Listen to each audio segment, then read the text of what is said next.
It it depends. I don't rewatch a lot of movies. Much the same way I don't rewatch every game. Or yeah, you know what I'm trying to say.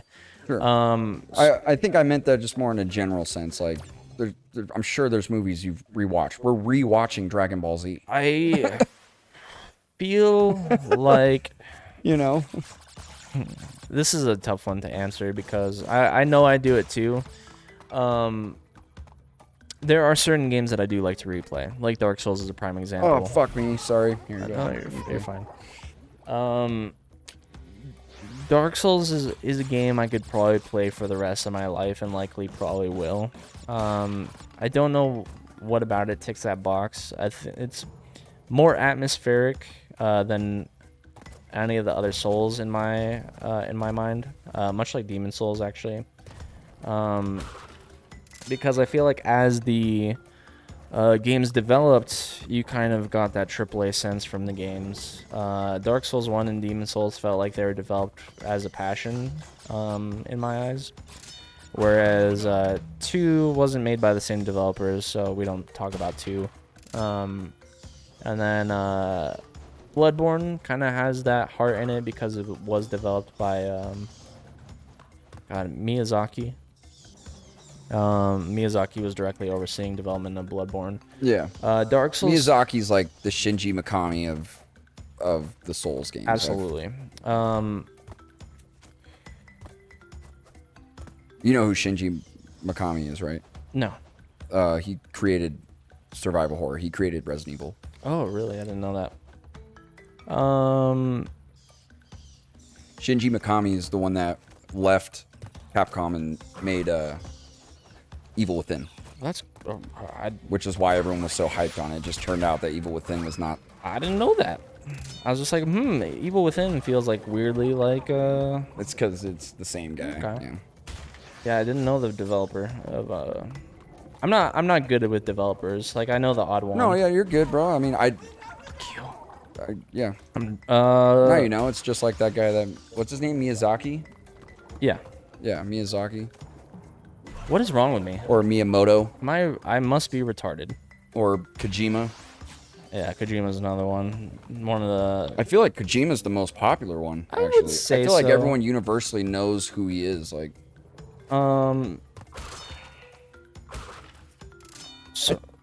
So it's very particular with what games I replay and what movies I replay.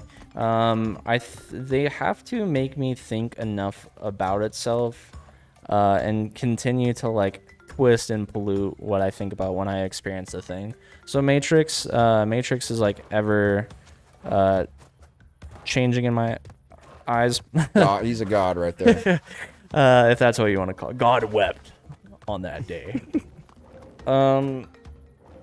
Whereas something like Dragon Ball, it's fine that I rewatched it because I haven't rewatched it since I was a kid. Either I have to forget enough about a thing to be able to experience it again, where I can almost experience it for the first time again, or it has to be something that can be changed. Really, I thought that was a safe spot. Yeah, I think replaying games for me, I'm just kind of thinking about it. I replay games for their story. Sure. So that's why I kind of made the comparison of movies, is because like, it's not that I think I'm gonna get anything really new out of the gameplay. You might. I mean, there's been times I've done a replay of a game and I was like, oh, I never knew that, or like I didn't know you could do that, you know, or I didn't do that the first time I played it. But most of the time, it's because I want to re-experience the story. You know what I mean? I want to revisit the characters or something. Like I've played The Last of Us. I can't even tell you how many times I've played that game. Or the Uncharted games, but those are story-heavy games, you know. I probably won't play The Last of Us again until it's for this channel. When I played that game, I felt as if I got everything I needed out of that game, and there isn't really anything above and beyond what I got from it that I could ascertain from another playthrough. At this point, I would say same, but I've also played it a lot more than you. Mm-hmm. I think why I played it so many times is because I wanted to look at...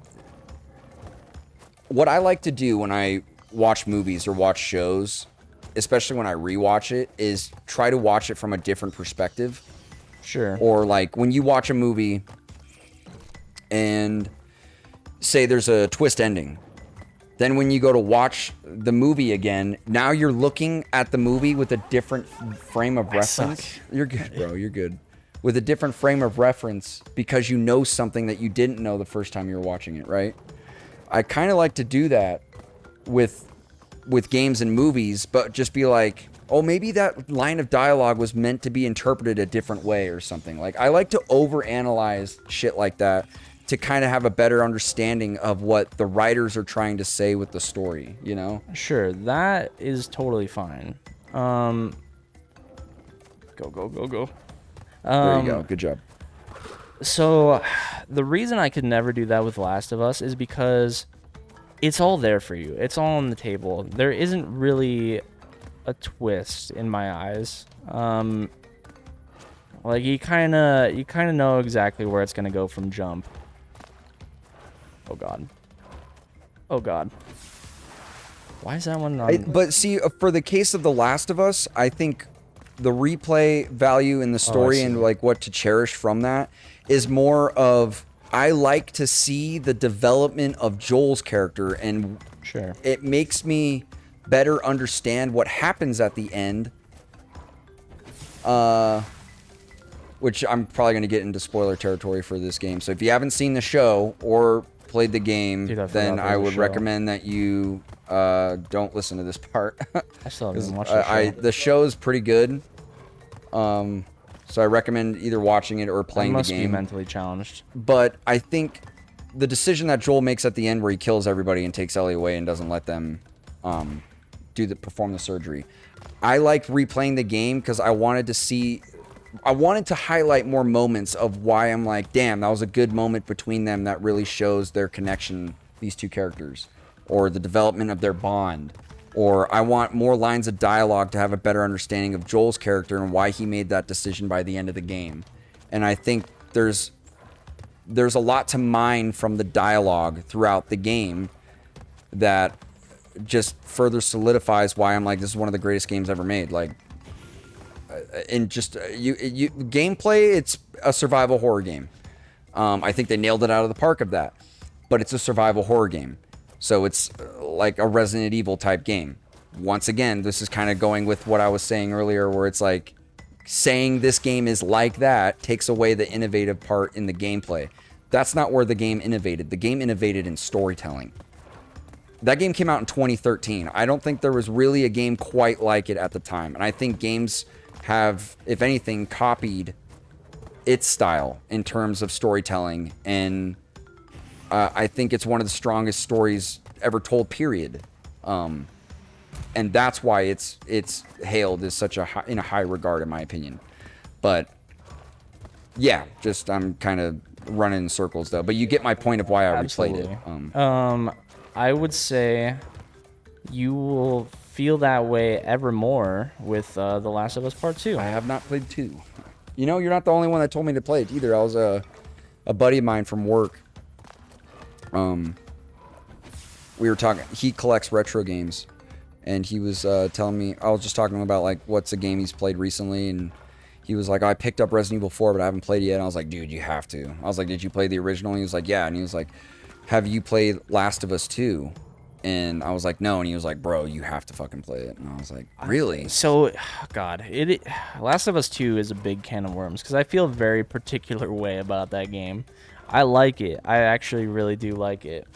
When I first started writing about that game a long time ago, 7 years ago, it was really hard for me to figure out what I exactly felt about that game because it was a case of like my thoughts and feelings were totally just ever changing. When like I would take notes about, I was like, oh yeah, that's like a really good line of thinking, and then I'd think more about those notes that I took and then immediately erase what I wrote. I'm like, no, and that would be a game that I would actually, funnily enough, I don't care to visit The Last of Us Part 1, but I actually would like to play The Last of Us Part 2 again. Why is that? Perspective is the buzzword, I guess. you're informed on more.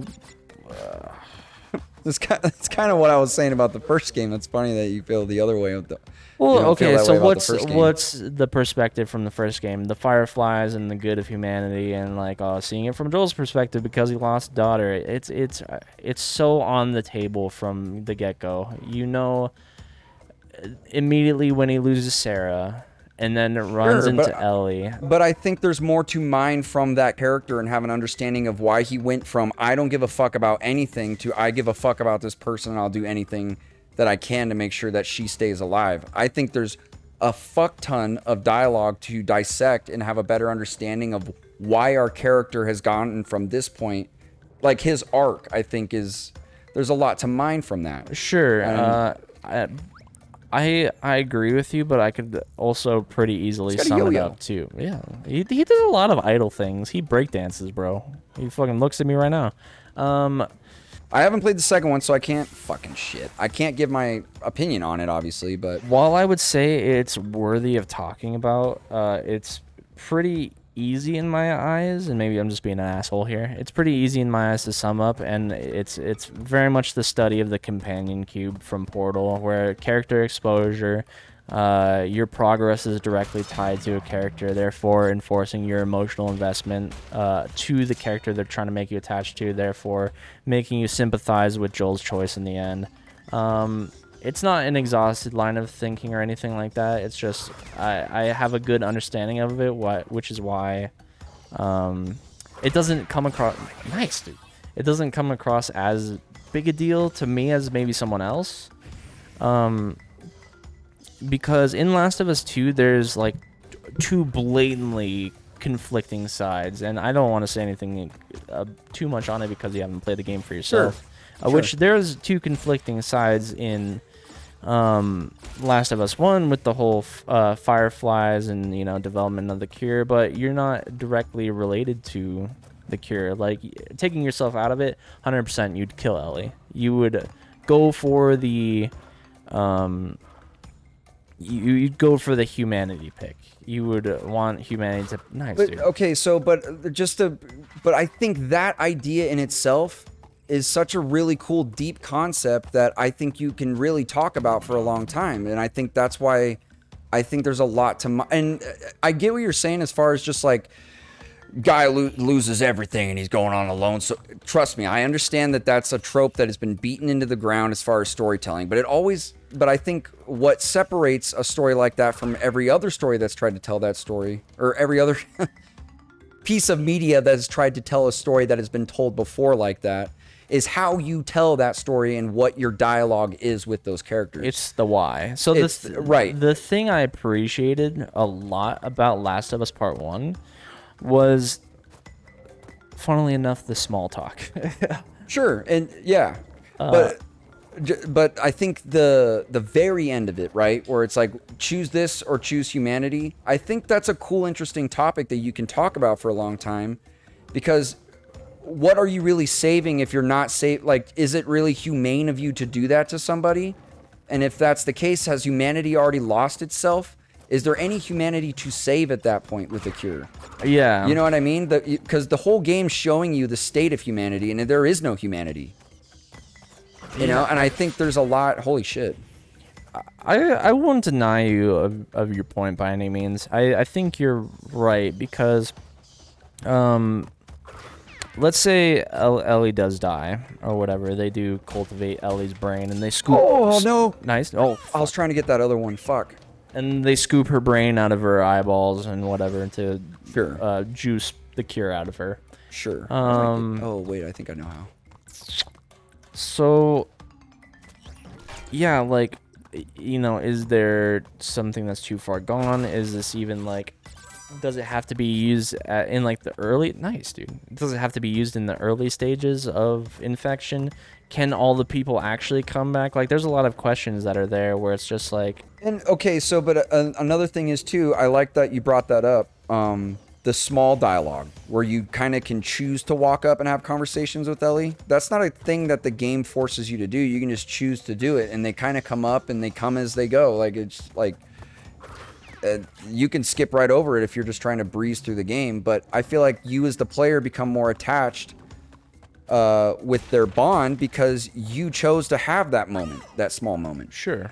So I think, I don't know. I see your point, and I totally respect it. Don't get me wrong. I just think that I'm a much higher, obviously, on Last of Us 1 than you are. Fuck, I did not mean to just throw all those. But part of it, was there shit over part here? of the problem is I played the game much later than everyone else did.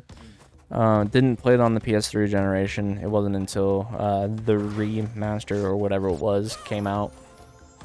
So anything that was innovative back then, which I made a point contrarian to what I'm about to say, but anything that was innovative back then didn't feel groundbreaking on my first playthrough of the game. There was a lot of character there. Like I said, I like those little moments of like, oh man, I would kill for a cup of coffee. And it's like, oh really? Like, what's the big deal about coffee? And it's just moments like that, just stupid little, like it feels human. Sure. And I think that's maybe in my eyes what The Last of Us does best is just having those moments feel those human moments. Yeah, and I think I see what you're saying. I think we both have like a different kind of perspective on that, though. I think that's why I go back and play like old retro games and stuff, is because I think I'm able to like appreciate the game for appreciate the game for what it did, even though there may be so many games since then that play like that. You know what I mean? Like, I'm just like, oh, this was kind of the first of its kind of game. Which I feel that way too about games, but this was just one of the cases where that feeling missed me. Of Sure. I think it's easier for I think that's forgivable with that game because it's easier for you to like kind of forget that it is one of the first games to kind of go in that direction with games, because we're still in an era of games now that does that exact thing. So in your situation, I'm sure you could look at it because you, like you said, you played it later, to where you're like, this feels like a game I've played before. Or like the story and the way that the characters are like everything about the game is something I've played before, because you probably have. There's probably been games since The Last of Us that have borrowed from The Last of Us, but since you played it later, it's harder for you to separate the two because you're just like, I've played this game before. As opposed to, say, like Silent Hill, it's so far attached from like modern Resident Evil to old Silent Hill because it's on a PS1. It's easier for you to be like, damn, this really was ahead of its time. You know what I mean? Yeah, like in the grand scheme of things, The Last of Us, even Part 1, like is not that far from a new game in a weird way. Like thinking about time is a very fluid thing, because yeah, like it feels like a game that would come out today. Like you're 100% right with what you said. I still appreciate The Last of Us Part 1. Like I would still rate it quite, like, probably higher than you think I would just with what I've said. I would probably rate it like an 8 out of 10. Okay, I think that's, I would guess that's where you'd put it. It's hard for me to say. How the fuck am I supposed to get through this? You just do your best. Got to use your brain powers. I would give The Last of Us a 10 out of 10. That's one of my favorite games of all time. Part 1? Part 1, yeah. Wow. That's a 10 out of 10 game for me. Was he just fucking floating around a fruit? I can't help but to think that's because you played it back in the day and because you played it on PS3 when it was the last time I played it was a year ago. What was the first time you played it? First time I played it was when it came out. I think that's why. I think that's the factor, the X factor. I mean, it could be, but I still think it's a game that holds up today too. Sure. So I will agree with that. But that's also why I think my perspective on like what it did when it came out is different, slightly different than yours, is because I remember playing it and going like, this is unlike it. I know that was fucking crazy, but I remember playing it and going like, this is unlike anything I've really played. Jumping back back in 2013. Fuck. Jumping back to pure concept, one of the coolest games conceptually, like / mechanically, was Portal. Like, oh my god, that game. Wait, am I going the right way?